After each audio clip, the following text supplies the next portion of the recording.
Hello there, you beautiful soul. Welcome back to another Culture Talk segment with your host and founder of Cultured Society.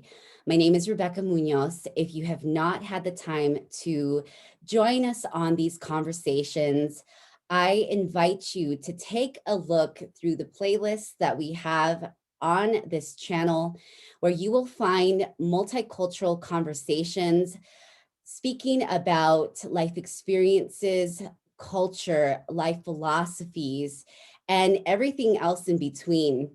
I have had the opportunity throughout the last 25 years of my life to travel and experience life to the fullest. And in that experience, I have aligned with so many amazing souls that have impacted not only my life, but are also making waves in this planet. And today I have a beautiful and special guest with me that is coming from Olathe, Kansas. And it's so interesting because we had the opportunity to meet in one of my transitions of my life back in 2012.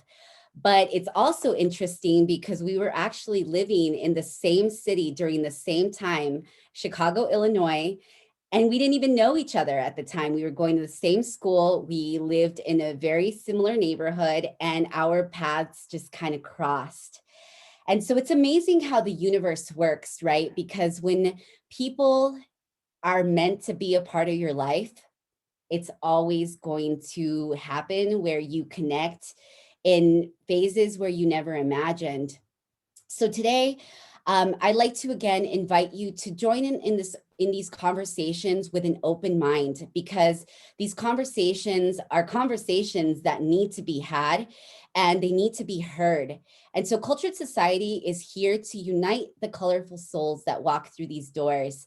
We are here to unconditionally love every aspect of your brilliant being, extending love, compassion, empathy, understanding, and grace, consistently offering multicultural views, higher perspective, and holistic ways of living.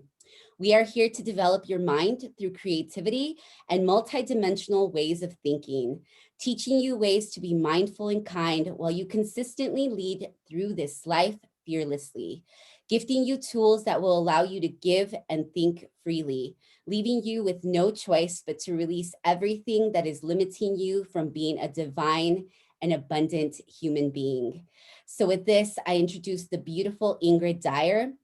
And I'm going to start out with a little introduction before we go into this conversation.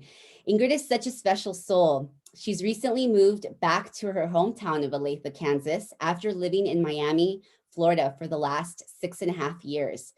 Due to the pandemic, she was laid off where she was working as a furniture buyer. She decided it was best to move back to her hometown of Kansas City due to so much uncertainty. Ingrid is first-generation Mexican-American. She was raised in a single-parent household where she grew up with an absent father, sexual abuse, and at times displaced without a home. Growing up in the Midwest, she experienced colorism within her race and outside of her race due to being a light-skinned Latina. Through every experience and adversity in her upbringing, Ingrid had the opportunity to attend an art school in Chicago where she pursued her passion and received a degree which allowed her to work for many well-known retailers and brands such as Mango Clothing, New Era Cap, and Ace Hardware. When Ingrid is not working the typical 8-to-5 office job, she volunteers her time at home, taking in foster dogs with the Chain of Hope Animal Rescue Organization. She is also navigating through a health and fitness journey where she is learning to heal from within.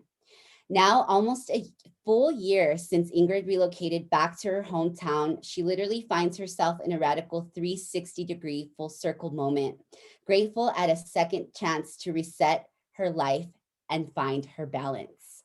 So with this, I introduce the beautiful Ingrid to this multicultural conversation. Thank you so much for joining me, Ingrid.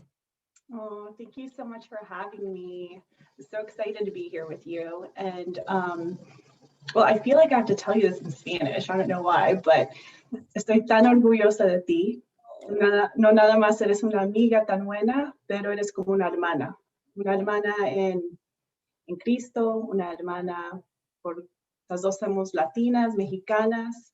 He tenido la oportunidad de visitarte en tu casa, conocer a tu familia, y tú también has venido con mi familia. Entonces, como que no nada más eres una amiga, pero es como familia, estar aquí hablando con usted. Y de veras te mando tantos deseos de cosas buenas, tanta suerte. Lo que tú estás haciendo, de veras lo estás haciendo del corazón y por adentro. Y yo sé que Dios te está guiando. I'm just so proud of you. You're not just a friend, but to me, you're like a sister in Christ, a sister within the same language and the culture that we come from. So I'm just so honored to be here with you and so proud of you. Oh, thank you so much, Ingrid. That means so that means so much to me. No, I am just so grateful. You know, I want to share this story because I believe it's really important for us to share stories. And it's just amazing how I said earlier about how the universe works in mysterious ways and always aligns us to the people that we need to be around during the phases of our life that we need it the most. And Ingrid and I lived in Chicago around the same time. I actually moved to Chicago in 2003. When did you move there initially? I moved there initially in 2001. Okay, so she had already been there 2 years. I'm originally from New Mexico. She's originally from Kansas, and our families are both from Mexico. Yeah. And so isn't that amazing how we can have so many similarities with people? And I like to say that even though we're so different, yet we're so the same. We are made up of similar components. There's literally zero, I would like to say 1 degree of separation, if not 0 degrees of separation, when you're really open to the idea of just getting to know people authentically. And so we lived in Chicago during the same phase. And then when did you move back to Kansas? I think it was around 2005, 2006, maybe. Okay, so I lived in Chicago from 2003 to 2007, and then you moved back to Kansas, right? Correct. Mm-hmm. Yeah. So then I left to LA because I ended up getting, I got an internship out there, and I ended up staying there for almost 2 years.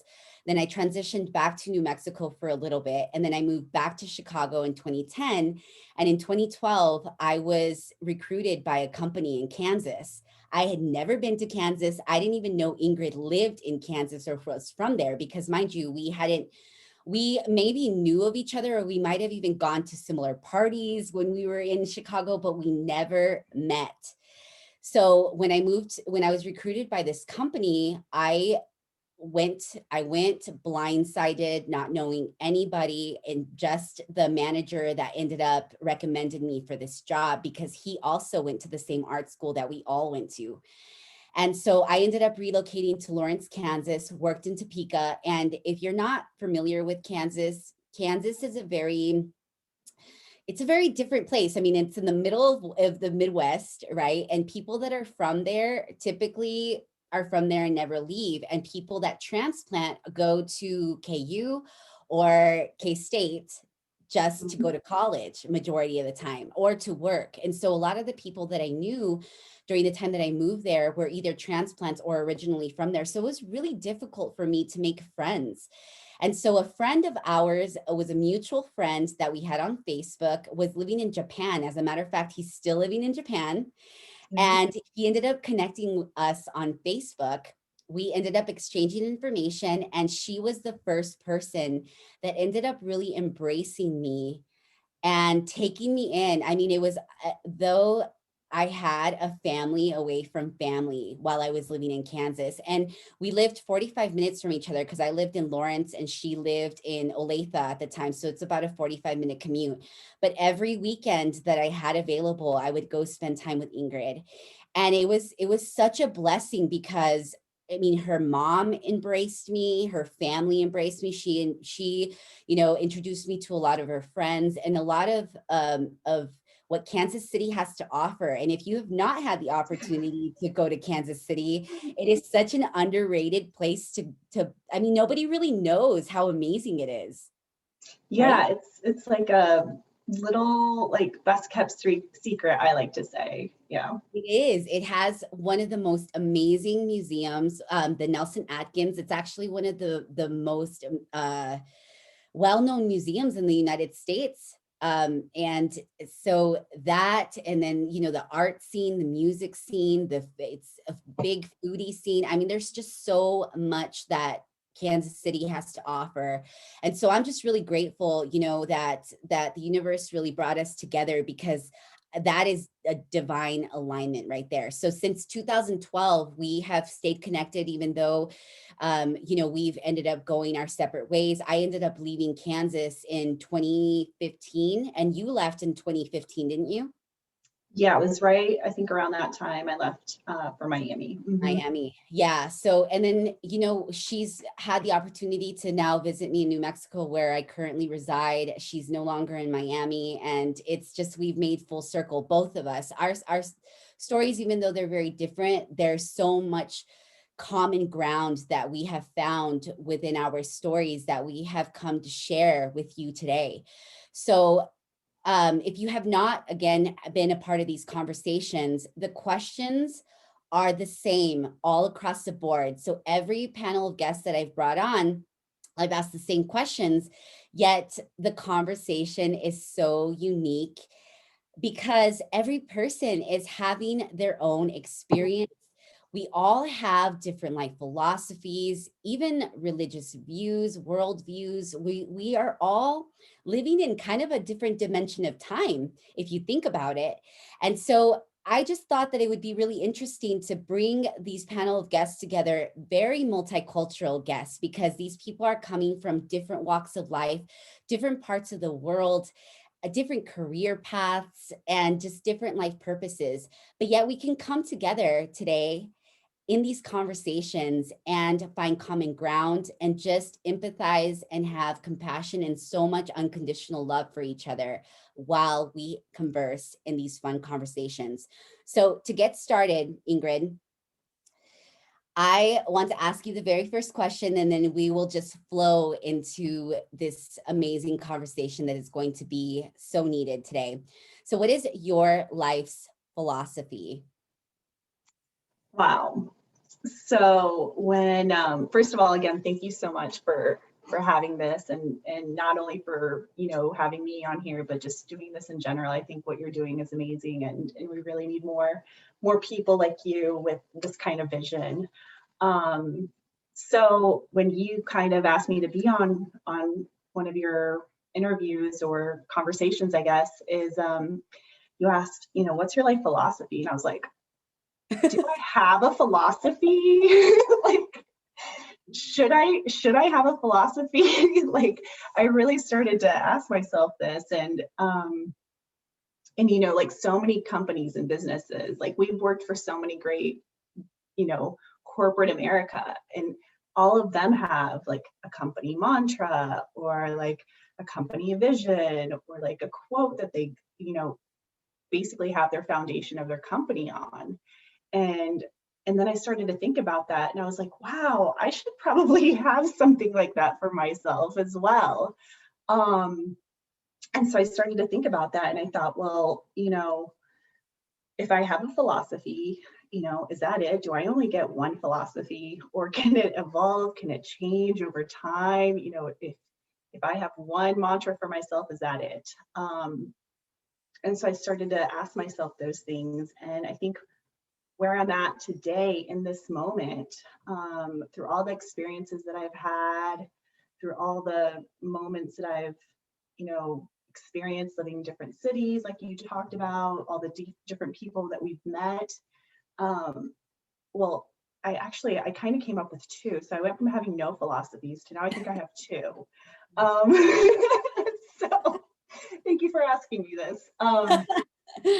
So the first one, which I thought to myself, you know, keep it simple and keep it consistent. Um, you know, living in Miami for the last almost 7 years, not only did I accumulate, you know, a lot of materialistic things, a lot of stuff, but a lot of internal stuff I had. You know, I when I started to pack up and decided to come back here to Kansas City, I began purging or donating or, giving things to friends. And I also started to slowly begin to purge internally as well. And the more I began to simplify my life, physically and emotionally and mentally, it just started to kind of, be easier, and things just started to kind of ease up, and things began to lift off my shoulders. But the one thing too is, you have to be consistent with it. You can't just say, hey, I'm going to start this and then not really finish it or not really go through the entire process.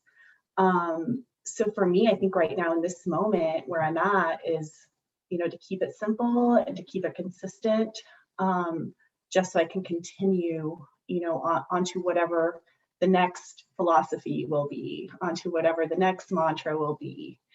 And then another thing that really kind of came to mind was, well, this is a Bible verse, or a verse in the Bible that has always kind of resonated with me. And it's always been something in the back of my head whenever I'm doing anything routine in life, or whenever I'm meeting someone new, or whenever I'm at work. This is always something that I always try to think about, is Galatians 5:22. And it's the spirit of the fruits. And those, and I wrote them down because I knew I would forget one of them, but but those entail love, joy, peace, forbearance, kindness, goodness, faithfulness, gentleness, and self-control. I love that. And it's like, that is don't you feel like that's exactly what we're all trying to encompass those things in our daily life, at work. I mean, sometimes at work, I need a lot of self-control. There's so much happening at work, whether it's a project or an email or, just, oh man, Karen really bothered me today, so I really, that's probably been a really tough one for me. But I think we all want to live in joy. We all want to live in peace, and forbearance, forgiveness. That's a huge one as well. And one of the things that I kind of reviewed, and I brought my Bible out. I was like, let me really read this chapter and let me try to understand it a little bit further. One of the things that it says in the Bible is, if you're led by the Spirit, you are under no law. You are free. And I just thought that was so beautiful as well, because I think it's true. Once you begin to, simplify your life and kind of like uncover, take away all these layers, and you're really living in these, fruit of the Spirit, like, you do become free and you don't feel so closed off to life and to people. So yeah, that's kind of what I'm trying to encompass. That's what I'm trying to live for. Oh my gosh, that is so beautiful. And you know what's so interesting is that I'm telling you, it's kind of scary how similar our lives have unfolded in this next phase of our lives, because we've kind of both come back to the philosophy of what the Word of God really is. And that right there is the truth. It's like really our ultimate guide to living a life of freedom. And I know that it wasn't always like that for you. And I know that you kind of talked about how it's evolved, but how do you believe that philosophy has evolved from like maybe even your 20s to now? Oh my gosh. Wow. Like, so much. I mean, I think when you're younger, you don't really know what you're trying to pursue or what your goal is. I think you're just trying to like live day by day, right? You're just trying to get through that day or get through that moment. And I think one of the things that evolved for me is that, as I was younger, I think I began to act out a lot when I was younger. I was really rebellious. I was always poking the bear and see how it would react. Um, and that was me beginning to act out and see, you know, how I could get anyone to react to something that I would do. And then as I got to junior high and high school, I became more rebellious. And I started to do things like little things that I knew would really bother my mom. You know, like I would color my hair bright green or bright purple. Um, I would just dress in a very, I don't know, maybe provocative way, or maybe in a way to gain attention, you know, just doing all of these things that it wasn't really me. It wasn't like the essence of Ingrid. It wasn't really who I was internally, but I think at that time I was just wild and doing things just to do them. But then that kind of evolved as I got probably around the time that we were both living in Chicago, like in our 20s, you know, all of those acting out moments became more like self-sabotaging, like doing things to kind of inflict pain on myself. And, you know, I think so many people have had that experience. So many people have gone through those similar things where they act out for attention, they act out to do things to get the focus on them because of something going on internally, you know, instead of really focusing on the internal situation. It's let me sound the alarms, let me sound the sirens so I can get attention, but without like really going within. And I think one of the things too, like, you know, trying to keep it simple and trying to keep it consistent. Well, I was not being simple. I was being, you know, complicated. I was being difficult. I was being hard and guarded. And consistency did not exist. I was inconsistent, unstable, and unsure of myself, uncertain of myself.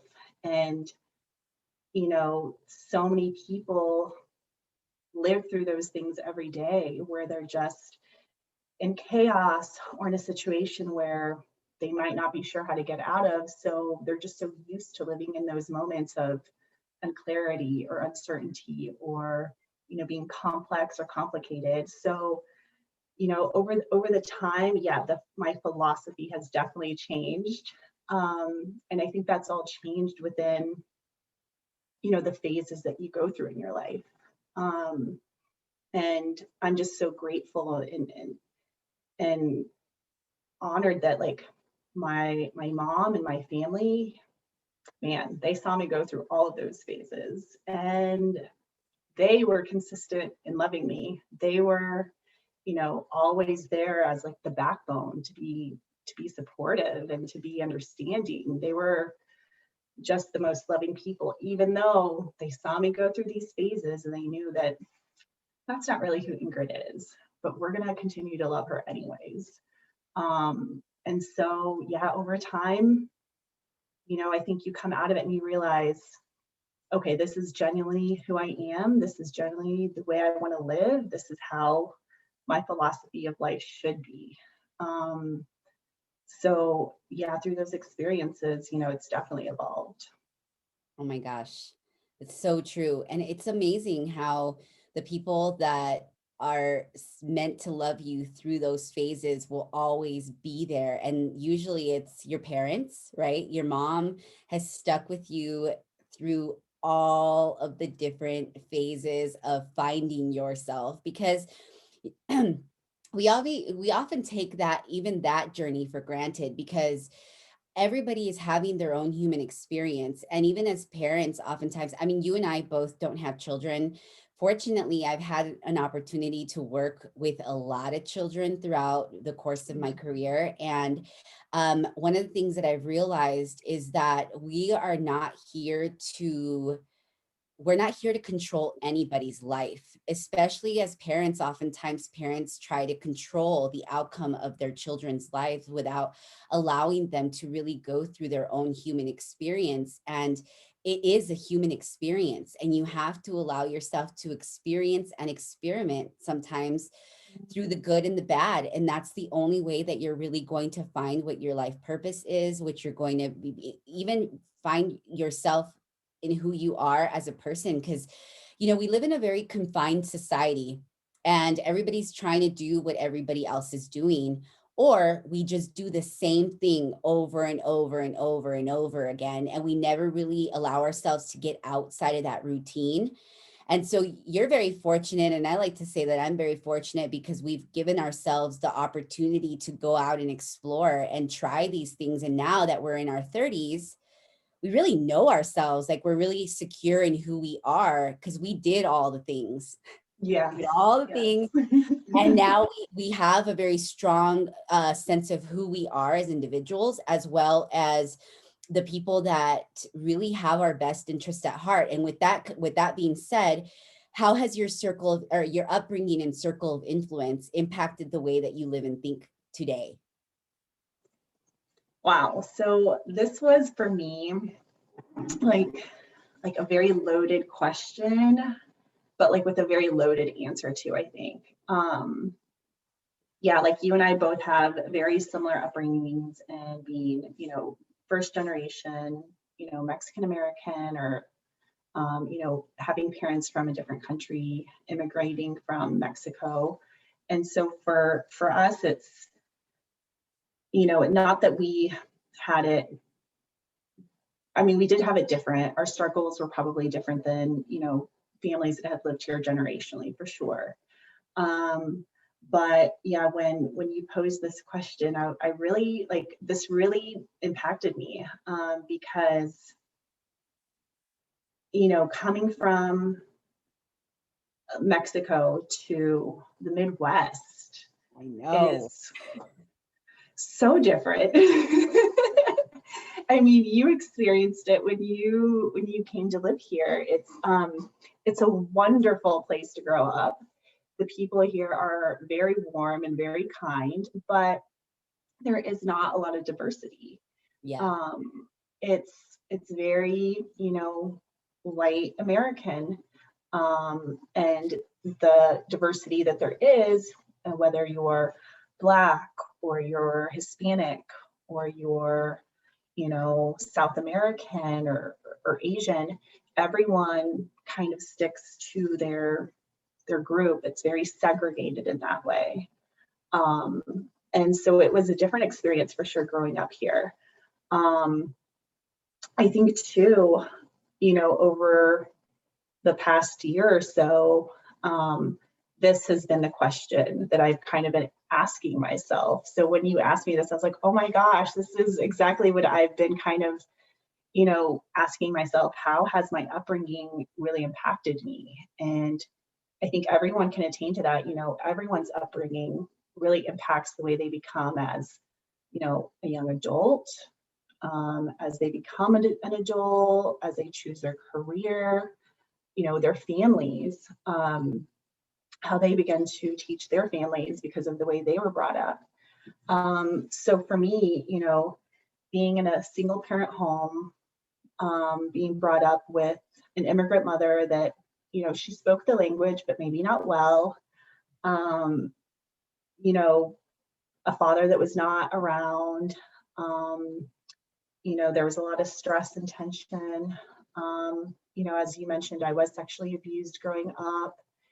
And, you know, I did experience, I guess, in a way, colorism within my own community of Hispanics, because, you know, I am lighter skinned and I do have lighter features. And, you know, maybe my Spanish isn't great, but I could still Your last communicate. name.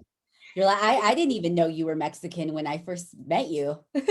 Exactly. Yeah. So there was, you know, there was so many things as, you know, from the age of 10 and younger that, you know, I was experiencing. That was a lot. It was a lot when I sat back and I thought about this question, and I thought, you know, take a moment to sit and think about, as a child, your upbringing, you know, how that affected me. And it affected me in an enormous amounts of ways. Um, And I think sometimes people, you know, myself included, like not until the last 2 to 3 years have I really sat in stillness and practiced aloneness with myself to understand this question. And I think sometimes it's painful and it's difficult and it's not an easy task to do, to sit alone with your thoughts, with your emotions, with trauma. Everyone can relate to any kind of trauma that they've dealt with as not, you know, in their upbringing. So I think this question is so deep and meaningful. And I think, you know, that the way it's impacted me was a lot of chaos, a lot of uncertainty. But now that I've had time to reflect on it and really sit and think, you know, I've taken a lot of layers off, taken a lot of the emotional layers off. Physically, I was weighed down. Like, I wasn't obese or anything like that, but I was not healthy. I wasn't being healthy. I wasn't taking care of my body. I wasn't taking care of my mind. I wasn't taking care of my soul, of my spirit, of who I am within. And now that I realize that there's so much more to who I am, once I started to dig in deeper and deeper and deeper, that now I have this sense of, you know, kind of like calmness, and I feel more confident and more proud of who I am. I think, I don't know, maybe you can relate to this or maybe not, but, you know, growing up, I would be really embarrassed when my mom would speak to me in Spanish in public. Oh, I was like, Mom, don't speak to me. Like, you know, when you do that, like, oh, don't speak, like, you know, don't speak to me in Spanish. Because everyone would look at you at the grocery store, and, you know, I would just look at them like, yeah, I don't know this lady. You know, and I would have almost a sense of like resentment towards my mom for putting me in this position. Yes. Of putting me in a position of being different, of not being able to relate to the kids that maybe I went to school with, because they were bringing these really great, like, you know, traditional American lunches in a brown bag, and I was bringing like tortillas con arroz y frijoles, and you know, like no, and Ingrid, like, where are you from would be like the first question, because, you know, I was going to school with a lot of Stepneys or Megans or, you know, so yeah, it was so dramatic. But now looking back, I can look back on it and yeah, chuckle, because it, you know, as kids, like, absorb all of this information. It is just, you know, there was so much like anger and resentment towards my mom. Don't put any tortillas in my lunchbox. But now I look back on that and I'm so grateful that my mom did all of those things. I'm so happy that, you know, she gave me a unique name, that she taught me Spanish, that she, you know, the rule was you have to speak Spanish at home, and in public we'll speak in English. And that's what we tried to do, or at least what she told me she was going to try to do. But yeah, I think that all those little moments when you're young and you're rebellious and you fight it off, you really fight it off. Now as an adult, like, I really appreciate all that. I'm so thankful that all happened the way it did. So yeah, I think that for me, like, my life today is more of, I can really connect with my Latin side more, especially living in Miami. I mean, so many Hispanics and Latins embraced me there, so like with open arms. They would speak to me in Spanish immediately, like right out the gate. And I was like, oh, you're going to speak to me in Spanish right at the gate? And they're like, yeah, why not? You speak Spanish, right? And I was like, yeah, okay, yeah, I do speak Spanish, you know? So it went from being like a very awkward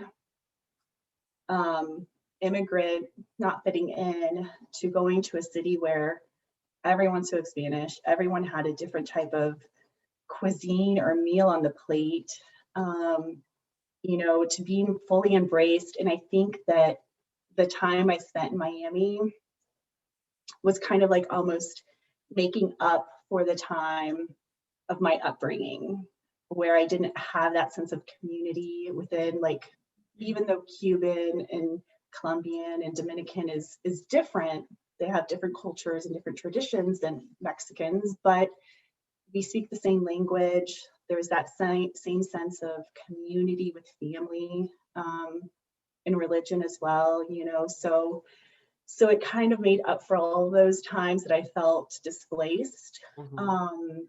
And yeah, I think that it's definitely come full circle. That's amazing. And you know, I can relate, but I grew up in a state, New Mexico, and so there was a lot of people here that were Mexican. And a little geography lesson for those that don't know. So Western Kansas was actually part of Mexico in the up until Oh, the late 1800s. So Western Kansas, Texas, Utah, Colorado, New Mexico, Arizona, California were all Mexican territory. And oh, what's interesting is that people that, you know, were born here after, because the Europeans took over the United States. So technically, if you live in the United States and you're white, you're really not from here. It's our land. yeah, there But you go. it's, it's everybody's land. But no, I just think it's so interesting because there is a lot of displacement. There is a lot of racism when it comes to people from other countries, when in reality people we're all the same and nobody is owners of anything. And so No. it's really interesting because, you know, I grew up with Mexican parents too. In fact, my parents don't speak English. We grew up there. They've been in New Mexico for over 40 years now. I was born and raised in New Mexico, and then I left when I was 18. I had the opportunity to live in different cities, which my siblings did not. And Um, so going to different cities, Chicago is very multicultural, but it's also very segregated as well. And I remember moving to Chicago and people not even knowing that people would ask me if I was Italian or if I was from Greece or never think Mexican. And there was a lot of I guess confusion in growing up this, you know, with the Mexican heritage and even like growing up in America, because there is so much segregation. People don't accept you for who you are. If you are different, you're just kind of like pushed to the side. And that's something that really needs to change in our society moving forward, because again, we are all a part of one body. We're all the same, even though we are all so uniquely designed and come from different places or have different upbringings. But this is the purpose of these conversations, is to allow you to recognize that even though we're all having different experiences, we all have experiences where we experience traumas, where we experience confusion, where we experience like not knowing who we are as individuals, because there's a lot of that going on. right. And it gives you the opportunity to really tune in to who you are and know that it's okay to be different. It's okay to have a unique perspective. It's okay to speak a different language and to live here, right? To live here. Yes, A yes, part of the experience. absolutely. Absolutely. I mean, I think it's so beautiful that we live in a country that, you know, there's so many different languages spoken, there's so many types of foods that are eaten, there's so many traditions and cultures that we can learn so much from each other. You know, and I think that's one of the most beautiful things about our country, is that we should all embrace everyone's diversity and culture and background, because we're all, like you said, like we're all just trying to accomplish the same thing. We're all trying to just live this like beautiful, peaceful life. And if we all come together, it makes it even so much more beautiful. It opens up so many doors, especially you. I mean, how many people have you met along your way because you've been so open to it? I've had millions of conversations. I mean, every day I go out, I always make it a point to meet someone new. In fact, the other day, I was at my brother's shop. My brother owns an automotive shop here in New Mexico, and he attracts so many different types of people, especially because in this town, it's starting to be a town that people are now starting to gravitate more towards. And I met a woman from Kazakhstan. And if you're not familiar where that country is, Kazakhstan is in the middle of Russia and China. How she ended up in a town in New Mexico, you know what I mean? And then for us to have an hour long, actually, we had an hour long conversation at his shop, and then we ended up setting a coffee date and having a coffee date and just having so much in common. This woman's in her 50s.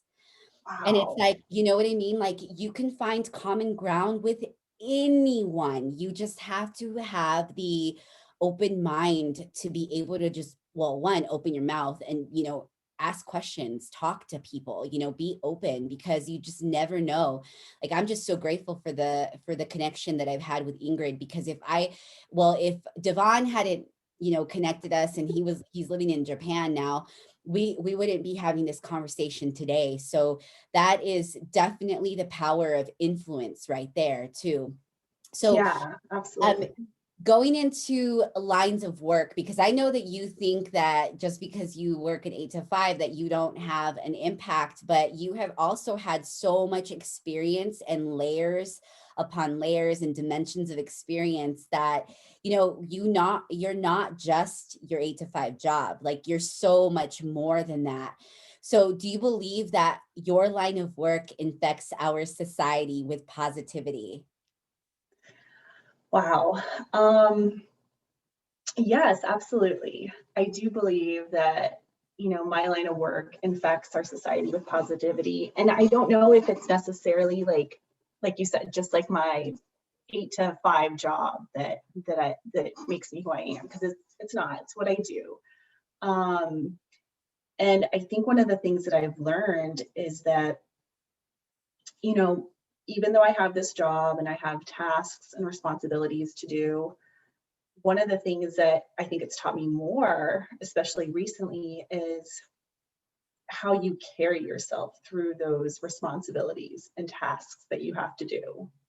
A lot of the times people, and I think we've all come across this, where you have coworkers that are, having a bad day, or that don't seem happy, or that you don't sense like they're fulfilled. And I've been one of those people before as well. Like I've had jobs where I loved the idea of it, but man, I did not like the job. And I did not like who I was becoming through that process. And, once I had like an experience like that, where I was working for a really well-known company, and it was paying me very good for, at the time where I was in my career. I thought that I was doing really well, but the job and the responsibility I did not like. I was miserable, and I was becoming miserable. I was becoming unhappy. I was not fulfilled. I mean, you could see it in my face, you could see it in my body, just like feeling drained and tired all the time. And one day I went into that job, and I was already kind of feeling that way, right? And you already kind of feel heavy, and you feel like not wanting to be there already. And there was a situation that occurred with me and an upper management, um, and I really disagreed with this person. There was something going on that, for me, morally didn't feel right. Um, And to me, that really hit home. I was like, man, if I morally inside don't feel like this is correct, like what's happening right now, is this where I should be? And then that day, I resigned. I didn't give a 2-week notice. I didn't have like a lengthy conversation. I just said, you know what, this isn't working for me, and this isn't where I need to be. So I quit that day. I left that day, and I felt, in the instant moment, I felt like, oh, thank God, what a relief. And then probably like 20 seconds after that, I was like, oh my God, what did I just do? You know? Like, what did I just do? I don't have a job lined up. I don't have anything, you know, I have enough to kind of get by for a couple of months, but man, what am I going to do? What am I going to do? But that is also, I think, part of it, that like, sometimes there's this like higher calling that you sense. And my body was telling me that this does not feel right for you, Ingrid. Like, your body is rejecting this job because you look a mess, girl. You do not look happy here. You look drained. You're not focused. You're not really doing a great job because, you know, you don't like what you do. And so, and I was also in that time frame going through a breakup. So there was just a lot happening, a lot of intensity happening, right? And in that moment, I thought, well, this is what I've decided, and a higher being, God, will figure it out. God will come in and he's going to figure it out, and I'm going to figure it out with him. And within, I think it was within that month, and I was living in Florida at the time, and I thought, if I don't find a job here in the next few weeks, I'm gonna go back to Kansas City. I'm gonna go back to my hometown, and I'll just figure it out. And within that few weeks, I found a job, and it was a really amazing job. I was there for over 4 years, and that's kind of where I was for quite a great amount of time in Florida. And I think because of that situation that occurred, I realized, like, the next place I go to, I need to go in happy, upbeat, bringing light to people that I come across at work, you know, being more genuine, being more authentic, because if not, I was going to turn back into the same situation that occurred. So for me, I think there's a bigger purpose than just like the job. It's how you kind of interact every day within the things that you do at that job, the tasks that you're asked to do. And yeah, I don't know. I think that where I'm at right now is where I need to be. But I do feel like I have a bigger calling. I just don't know what that is yet. So that goes into my next question. Do you believe that the work that you do every day is aligned with your calling and higher purpose? And you did mention that there was a point in your job where you felt like you were being called for something greater. And talk a little bit about what that felt like, because I know as women, even men, I feel like a lot of men are not really tuned or tapped into that as much, but I know for myself, I am very tuned in to what my body is telling me to do. And there's been numerous times where I've made a lot of transitions because my body was, it was screaming at me. So talk a little bit about how your body felt when you knew that it was time to make that shift, and even talk a little bit more about your love for this organization that you work for too, because I believe that that's aligned with your higher calling as well. Yeah, I think that I think sometimes when we're not really in tune with ourselves, we just think like, oh, you know, my back hurts and that's just the way it is. Like, I'm just going to always live with back pain. Yeah. Or oh, you know what, I'm always getting headaches, and that's just going to be part of my daily life. It's just, I will have a headache throughout the day. And I think that coming back, and I'm kind of like maybe jumping around a little bit here, Okay. but I think since I've been back here in Kansas City,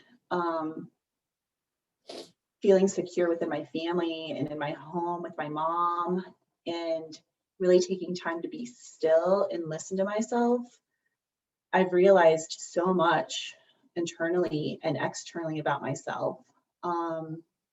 You know, I think in that moment that I mentioned where I quit my job because it didn't feel right, didn't feel right, but I didn't really understand why. I mean, the not following a line or not following along with like the moral thing that was happening there is one thing, but my body was trying to communicate with me, but I really wasn't getting it. Not until in the last like 2 to 3 years have I really focused on myself and being still and quiet to really hear what's happening within me. So in the last year, like I've lost weight, I've become more health conscious, more active, really paying attention to the things that I consume. I'm not like vegetarian or vegan, but I really try to be more conscious about anything that I do put into my body. Like, is it ethically correct? Is it coming from a good source of food? And not just that, but I think too, maybe you can relate to this as being, well, you cook and you cook amazing. Oh my gosh. Like when you see someone make food and you see the love that it goes into it, I think that has a huge part of it too, Huge. But going back to what you were saying, yeah, like in the last year, I've almost isolated myself from certain people and from certain things just to listen to myself. And I think that's one of the hardest things for anyone to do. I think it's really hard for a lot of people to sit still within themselves. It's probably the most difficult thing I've ever done. But since then, yeah, I can really, if I feel a little off, I'm like, oof, I'm going to stay away from that situation. Or I'm feeling a little anxious. You know what? I'm going to stay in tonight. I don't need to go out and socialize with anyone today because it doesn't seem aligned. It doesn't seem right for me right now. And it allows me to rest. So when I do go out and socialize, I can be like the best version of myself because I'm rested, I'm clear-minded, my body feels good. And I think that my higher purpose, well, one of my higher purposes, or what you were talking about, is serving. Everyone has a different thing that they're passionate about, or that a hobby that they have, maybe more of an interest than maybe I would or you would. But one of the things for me is serving, homeless animals. So I foster dogs with an organization called Chain of Hope, and they're here in Kansas City, and they're like a boots on the ground kind of organization. They're literally physically out in the community, speaking with families, educating families on how they should be their best owner to their pet. We provide homes for the dogs. We provide hay if the dog is going to be outside, which, I prefer my dogs or my pets to be inside, but some people just don't have the ability or capability to have the dog inside. So what we do is we provide shelter and hay, food. If they can't afford food, we provide food for them. Sometimes we come across situations that, we ask if they would consider relinquishing their pet to us, and they sign a waiver if they decide they want to do that. And then we take ownership of the dog or the animal, cat. Sometimes we've had, rabbits or other animals as well. And then I foster them until they find their forever family and their forever home. And I think that's been one of the things too that provides so much healing, is when you need to take care of something else and provide it love and a home and nurturing and patience, you learn so much about yourself. Some of these animals that I've brought in, well, this is Zoe's over here sleeping. You guys have probably seen her on the couch or whatever, but some of these dogs I literally have to rehab. They don't know how to go up and down stairs because they've never been inside a home. Little noises scare them.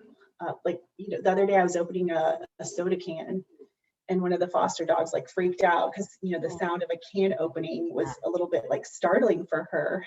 And Some of them just come in and they won't let me touch them for weeks. They're petrified, they're terrified of receiving any kind of love until they trust you. Oh, yeah. And I think that's so symbolic for so many of us here on earth. Is, man, we push that love away.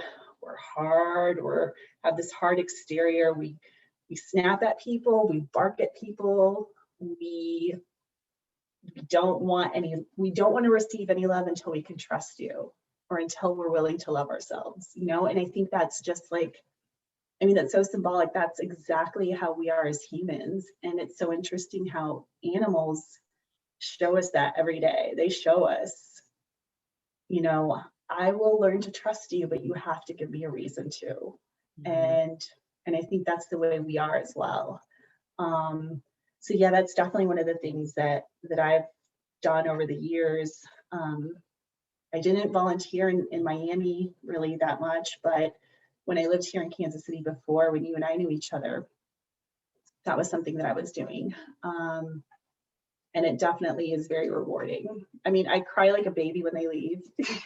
You know, I'm like, no, you know, you get so attached, but man, it's so nice to get those like holiday cards with their new family, like in Santa suits with like the kids and everything, you know. It's really rewarding. Oh, that's beautiful. You know, I've grown to love animals so much. I actually grew up with animals. And then when I moved away and was on my own, it's almost selfish to have an animal because you're never around. Yeah. And now I feel like I've grown to love them even more, and more so because I just have so much of a compassion for myself and any living being. I mean, I went vegan 3.5 years ago. And since I went vegan, I feel like my love for animals has grown that much more. They're like humans. They're little souls. They have their own little personalities. Like some are more shy, some are a little bit more bossy and sassy. Like, I can relate to everything that they're going through. You know, like, and like, what a perfect life. Like, oh, someone's gonna love me and feed me and let me sleep all day. Like, yes, that's the life I want. I said I was going to come back in my next life as a cat or as a dog. They have the best life. They really do. They really do. So how do you say that you stay relevant, unique, and true to who you are as a person? And I want to be very clear on why I use the word relevant, because I mean, I like to get people's unique perspective on what they think about that term, but also just want to confirm that you never should feel like you have to be relevant to anyone. But it's also really important for you to understand that relevance is more for yourself versus for anybody, really. And so I love to hear people's perspective on that, because everybody is so different when it comes to how they relate and how they like to be seen. Yeah, that's true. And it's interesting that you say like how you want to be seen, or how you really are, you know, like what you allow people to see. For me, I mean, yeah, for me, one of the things for sure is to foster animals and take care of them. Like, to me, that keeps me kind of like grounded as who I am. It really humbles me in a huge way. I think one of the things too that's, I guess, more recently been more of a realization is kind of what we were talking a little about earlier is, you know, just being okay and accepting who I am. You know, sometimes I think actually, I will say this, my entire life, I did not want to accept who I was. I did not want to connect with who I was. I pushed it all away. And I didn't accept or love myself. I wasn't being authentic to who I am. I wasn't accepting my unique self. And I think one of the reasons is, you know, I've been away from home for so long, like, you know, 5 years I was in Chicago, like 7 years I was in Miami. That's like 12 years, you know, 12, 13 years of time away, and not connecting with myself here where I grew up in Kansas City. So I think a lot of people say that they've done a 180, right? They've changed their life from A to, like, I don't know what the middle letter is in the alphabet, but you know what I mean. Where I went from literally like where I started and went full circle back to that point. I'm living at home with my mom.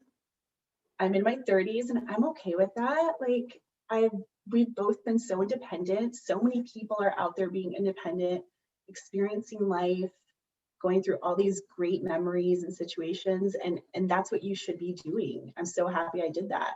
But now that I'm back home, I am really realizing, like, what a unique life I've led. What an awesome person I am. How beautiful, like, is our life. It's not over the top, it's not underwhelming, but just in these moments that I get to live with every day, these memories that I'm making with my mom, with my friends, with my family, these are what keep me, like, relevant. This is what really humbles me and keeps me, you know, who I am. And I think a lot of the times people do that with their parents, right? We push our parents away a lot. At least I did. Too. Mm-hmm. You know, I resented my mom, like I said before. She was a single parent, working all the time, nannying, cleaning houses.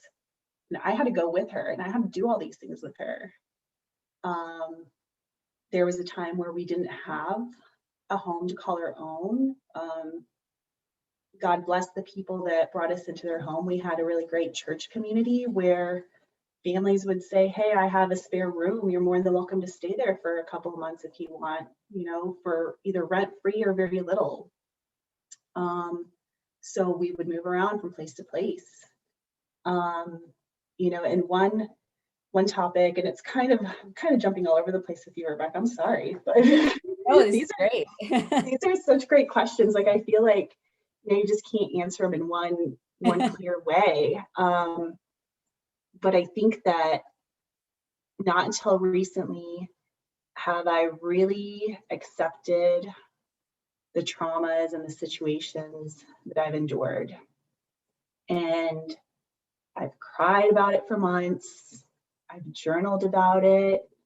I've talked to people like you openly about it. I've talked to other friends about it. You know, sexual abuse is a really shameful thing to talk about. Absolutely. It causes so much insecurities. It devalues yourself. It's a huge secret that, you know, you hold by yourself on your own, and it festers inside of you. And I think that's something that where I think I might have a higher calling and a purpose is, you know, the few women that I've spoken to this about, and even some men as well, in Florida especially, because I talked about my situation. I had two really close girlfriends that said to me, oh my gosh, that happened to me as well, and you're the first person I've told. And that was so powerful to me because, wow, you're telling me this amazing story that happened to you as a victim, and you're choosing me to tell. Like, thank you so much for trusting me with that, you know, because it's a huge thing to talk about. And I think the more that people talk about whatever their traumas are that they're going through, it just really begins to clear everything begins to take those layers away. And it doesn't have to be sexual abuse. It can be any other kind of trauma that someone is going through. You know, it's a shameful topic. And for many years, I didn't tell a soul. And those were the reasons why I was being rebellious and acting out, you know. And now I can look back and realize why I did some of the things I did. So yeah, being at home and talking to my mom about that, my mom is aware of it. And man, what a great source of support. And I've forgiven my mom for all those weekends where I couldn't play and I had a clean house. So, and talking to her about these situations. So yeah, that's definitely something that has brought me to where I am now. Oh, that's so great. That's so great. And I mean, again, all these experiences really allow you to understand on a deeper level who you are, why you've gone through the things that you've gone through, and also having a very having an appreciation for the people that have stayed through the course throughout your entire life, because your mother has been very relevant throughout your entire life, and she taught you so much responsibility through things that you didn't, tasks that you didn't want to endure, you didn't want to take on, and it really taught you the responsibility throughout your entire life, even when you were being rebellious or where you were doing jobs that you didn't want to do. It's just a sense of responsibility is so important, and taking responsibility for the things that you go through and the things that you experience, because nobody is going to save you at the end of the day. Nobody's going to help you get through that until you choose, you choose to really take a deep dive into yourself and accepting yourself for who you are, and really understanding that your story is supposed to be unique. It's not supposed to be like everybody else's. And when you can share it with people, it really gives people the space to be able to say, like, it's like that Me Too movement, right? Like where you share your story and people are like, oh my gosh, it wasn't the exact same, but I've been through something very similar. And it gives people space to be able to talk about it, because there is so much shame and there's so much fear around speaking your truth and around, sharing your experiences. And we need to make that more of a common thing. Yeah, absolutely. Absolutely. I think you're so right that, yeah, there's so many times where, the more open you are, man, like you said, you're going to relate to people and people are going to relate to you. And right, there shouldn't be as much shame in some of these things that we all go through. Like, I'm not the only person going through some of the things I've gone through. You're not the only person. Like, we all can relate on some level.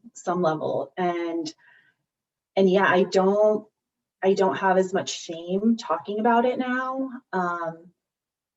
And a lot of people don't like to use the word victim. But at the time, being a young girl, you are a victim. You are a victim of the situation. You don't know any better. You don't understand what's happening. You are being, preyed upon in a very almost like malicious, systematic way. This person knows what they're doing to you. And so I was victimized. And there's so many young children that experience this, teenagers that experience this, and even grown adults that still experience some sort of, whether it's sexual abuse or any other kind of abuse. And yeah, for me not to have as much shame to speak about it, really allows me to, like you said, like embrace my unique story. This is who I am. I shouldn't be ashamed of it. Like, this is what has made me who I am and has allowed me to be in this space where I'm at today. And of course, I'm not happy that these things happened to me, but man, it's definitely made me a much, much mentally and emotionally stronger person. Yes. Absolutely, absolutely. And I mean, we can't change what happened in the past, but we can change the way that we perceive it and the way that we move forward with the information, because at the end of the day, it's just information. And what happened even earlier today is already history. And Mhm. so we can continue to dwell on that history, or we can continue to use it for something greater, for us to be able to shift our perspective, have a higher perspective, right? Have a greater understanding, and being able to share that with other people that really need to hear that, that may be going through that very same experience today. So, what practices do you implement to stay grounded and divinely connected to yourself and your source? Mm. Um, Definitely one of the things that I've become more consistent on is the power of prayer. And that can be, a religious form of prayer. It can be meditation. It can be whatever you want to call it. Um, but just almost speaking to yourself, but with a higher guide or a higher person that's guiding us or me through this journey that we call life. Um, I have become more religious over these past couple of years. That was something I definitely pushed away from my mom and my family as well. But now I realize that everything that religion and God is trying to teach us is all coming from a place of love and understanding and joy and kindness. And once I kind of clicked and realized that, I was like, oh yeah, I am a Christian and I do believe in God.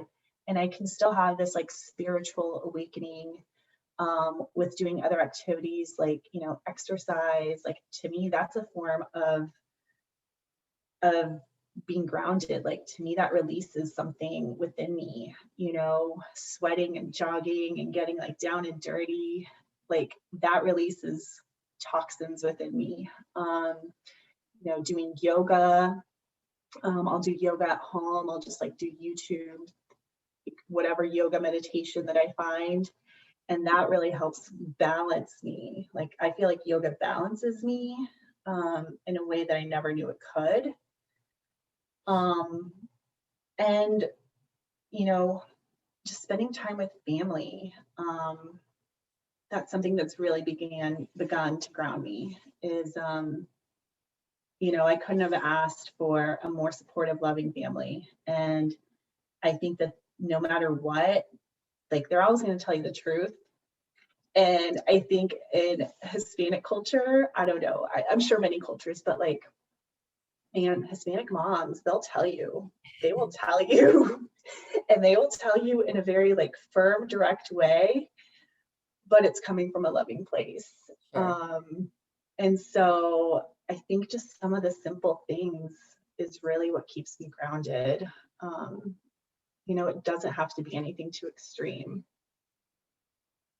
Yeah, it's so true. And I'm glad that you talk about the power of prayer, because I like to say that prayer is like a conversation just like this, except you're having a conversation with your higher mind, your higher conscious mind, and that God is really, it's God is a reflection of everything. God is omnipresent, God is omnipotent, God is a spirit that resides in you.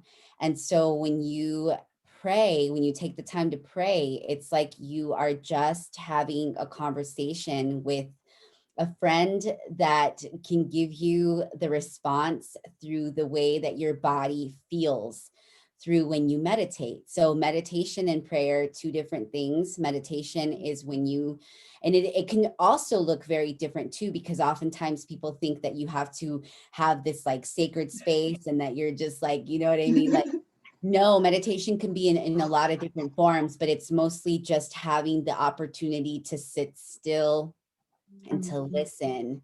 After your prayer, you take the time to really listen and tune in to what your body and what that spirit of God is saying while it's moving through you. And it's so important. It's so important to do, because nobody's going to give you the answer. Nobody outside of you is going to give you the answer. I mean, you can talk to people about things and it's really great to have a release, right? But at the end of the day, you know what you need Right. to do for yourself. Nobody's going to come and save you. Nobody's going to tell you what it is that you already know you need to do. Can I ask, when do you find yourself like is the best, maybe not the best time, but like when do you find your routine to pray? Because that's been something that's been a little bit like hard for me to find that time. Yeah, so I'm in prayer all day. It's so crazy. Like I have conversations with myself all day. So I have a routine that I have in the morning. So like when I wake up in gratitude, and I usually pray then. And then I have a meditation time. Like I have my yoga practice. I have meditation time through my writing, actually, because when I write, I find myself channeling. And so like oftentimes I'll find myself meditating through my writing, and even when I go outside. But yeah, it's a constant for me. So I always encourage people just to like find it when it just feels right, or when you need it the most. But that's usually for me all day, every day. Constant state of prayer. Yes, The yes. constant state of prayer. We're living in a spiritual warfare right now. Yes. Yeah, in the car, driving to work. What are you doing? I'm praying. Yeah, I'm meditating. I'm having conversations. I'm having conversations. No, it's important. I mean, really. And you'd be surprised like how the power of prayer, and you can do it through, affirmative action, like affirmative words, because oftentimes our human mind can play tricks on us, and we can start to have, like, we can go down a spiral of negativity in our minds. Yeah. And so speaking words of affirmation can also be a prayer. You know what I mean? And it's just, there's a lot of different ways that you can do it, but I always encourage people to take that time to ground themselves through some type of daily ritual and practice. And it will look very different to everybody, because I have people coming through these doors that are not Christian. I have Muslims, I have Jewish, I have, Buddhist. I mean, you can have so many different beliefs, or even the way that you view who God or what God is. But at the end of the day, it really is just about finding that inner peace and like love within yourself, so that you can share that with other people. And that's what I believe that God really is. So what words of wisdom would you give to those seeking a deeper understanding of themselves? Keep it simple and keep it consistent. No, no, but I guess that is kind of true though. Like, I think for me in my experience, I didn't really know where to start, to be honest with you. And sometimes people don't know where to start. Like, how can I start, you know, evolving? Where is that starting point, and for me, it was really simple. So in like 2019 and through 2020, I was kind of briefly dating someone, and that person taught me how to breathe. And that was like where all, like I had always knew that there's like a higher purpose, like a higher understanding of myself, right? And that really started like, I think like in like towards the end of like 2018. I feel like that's when I really kind of started to dig in deeper. But this person was kind of like, okay, stop lingering around, stop kind of just poking your head through, like kind of like grabbed me by the hand and like pulled me through the door and said, this is what you need to be doing. And it started just like with breathing techniques. He showed me very simple, really easy breathing techniques that I still use and that I still kind of practice. And if you don't know where to begin, just start really simple. Start with like, a really easy attainable goal that you can accomplish. And so through that, once you start breathing and taking deep breaths and doing like more diaphragm work, your body starts to calm down, your anxiety levels start to slow down, your mind begins to open up, and just that simple task like got this ball rolling into a much bigger purpose. Another thing that I've started to do that is it feels easier now to me because I'm doing it more, but like drinking like a gallon of water a day, all of a sudden, like I feel clearer, I feel lighter, I feel more hydrated. Just those little simple tasks, I think, can really be like the groundwork or the foundation work to kind of build where you want to go. Yes. Oh my gosh. That is the best advice that you can give anyone, because everybody's trying to figure it out, like their life out in one day, right? Oh, yeah. But in reality, and if you have not had the time to go through all these conversations, I really encourage you to go to the conversation that I had with Bonnie Maley, speaking about the power of being in the present moment, because the present moment is the only space we're living in right now. Everything else outside of the present moment is an illusion. So what happened this morning, what happened yesterday, what happened when you were a child, it really is just a memory. It's something that we literally have created in our mind, and what's happening an hour from now or what's happening tomorrow hasn't even been created yet. So we're literally having the opportunity to create second by second, minute by minute, moment by moment. So when you are conscious of your breath and when you are conscious of what is happening right here, right now, and you don't let your mind go all over the place, because we all have so many tasks that we have to fulfill. We have all these goals that we want to accomplish, but we cannot accomplish those goals if we're not taking the necessary steps second by second to get there. And so, you have more of an ability to give yourself grace during the process and having a deeper understanding of yourself through that process and a greater appreciation through that process, because life is just a process and it's a journey that we're all learning as we go. Yes, yes, so true. So that is so good, Ingrid. Just simplifying your life and going back to the basics. I am just so grateful for all that you shared today, because it was so much jam-packed knowledge and experience into a short session. It seems a little bit long, but it's a pretty short session in what we were able to cover today. So I'm so grateful. Thank you again for taking the time to join me today. Are there any finishing statements that you'd like to add before we end this conversation? Just thank you so much for doing this. I think that, the work that you're doing is so amazing, and it's really coming from your heart. It's really coming from a very loving, caring place, and just continue to do that, because we need more people like you. We need more people that are not doing it to be successful, but are doing it because they really love what they're doing, and they're trying to spread this like amazing word of kindness and love and joy and peace. And just thank you so much. Thank you so much. Like, I love you so much, and I wish you nothing but like amazing, amazing things. You're such a beautiful person, and I'm so thankful to be a part of your life. Oh, I feel the same way about you.